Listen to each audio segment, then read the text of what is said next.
sienā iekšā ir kaut kāds cilvēks, sienā iekšā ir kaut kāds cilvēks, sienā iekšā ir kaut kāds cilvēks,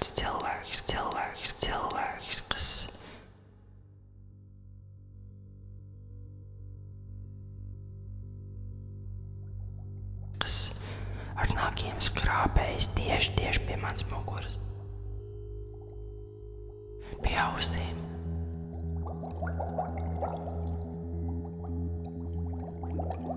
Es tajā naktī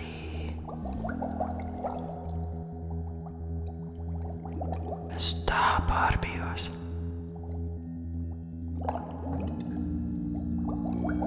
Man liekas, ka es vienkārši sarāvos tādā kā čokurā. Aizspiedu savu ausis ar abām rokām un tā kādu laiku tur gulēju, līdz es aizmigu.